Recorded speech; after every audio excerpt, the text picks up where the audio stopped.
네, 오늘은 윤석열의 말에 대해서 한 말씀 드리겠습니다. 어제 윤석열 탄핵심판 5차 변론이 있었습니다.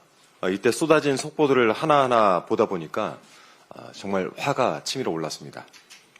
내란 속의 윤석열이 어제 변론에 출석해서 3시간 넘게 눈을 감고 앉아 있었다고 합니다. 그러다 기껏 한다는 소리가 실제 아무런 일도 일어나지 않았는데 지시를 했니 받았니 이런 얘기를 하는 게 마치 호수 위에 떠있는 달 그림자를 쫓아가는 것 같은 느낌이다 라고 말을 했답니다. 이런 걸 두고 자다가 봉창 두드린다 라고 표현을 합니다. 2024년 12월 3일 비상계엄의 밤에 어떤 일이 발생했는지는 여기 있는 모두를 비롯해서 국민들이 생생하게 기억을 하고 있습니다. 그런데도 아무 일도 없었다라고 거짓말을 하면 이건 정말 천벌을 받아 마땅하지 않겠습니까? 문득 윤석열이 계엄 당시 유혈 사태나 인명사고가 있었냐라고 반문했던 일이 떠오릅니다. 혹시 그런 참혹한 상황까지 시나리오에 써두었는데 무위에 그쳤기 때문에 없던 일로 간주하기로 한 것인지 묻지 않을 수가 없습니다. 국회의 기물이 무참히 깨지고 국회의원들이 담장을 넘다 부상을 입고 국민께서 국가적 폭력 앞에 서야만 했던 일 정도로는 성에 차지 않았던 겁니까? 지시를 했니 받았니 라는 표현 속에서 윤석열 본인이 지시하는 것이 없다라는 인식이 엿보입니다. 지시한 것이 왜 없습니까? 비상계엄을 선포했던 것 자체가 국민을 향한 오만한 지시였습니다.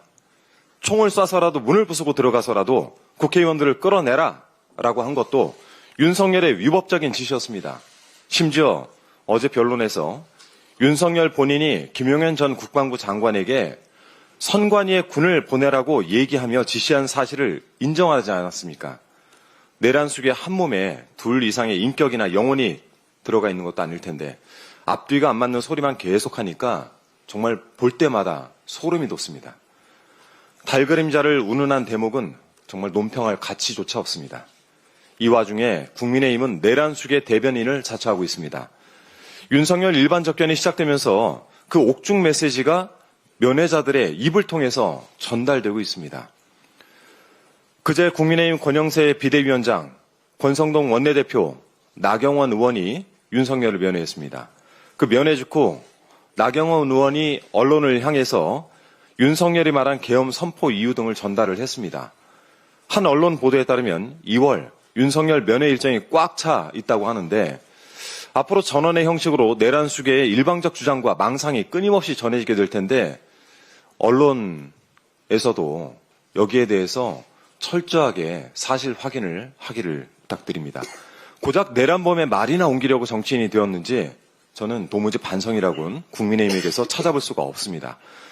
국민께서 윤석열의 헛소리를 겨우 참아가면서 보고 듣는 것은 계엄과 내란이란 위법적이고 폭압적인 행태를 선명하게 기억하기 위해서입니다. 윤석열의 거짓말과 억지가 계속될수록 결국 제 발목을 잡고 스스로 결박을 하게 만들 것입니다. 국민의힘이 윤석열의 메시지를 전파할수록 국민의 분노는 거세지고 집단적 기억은 더 선명해질 것입니다. 그러니 더 최선을 다하십시오. 국민의힘보다 센 것은 국민의 기억입니다. 이상입니다.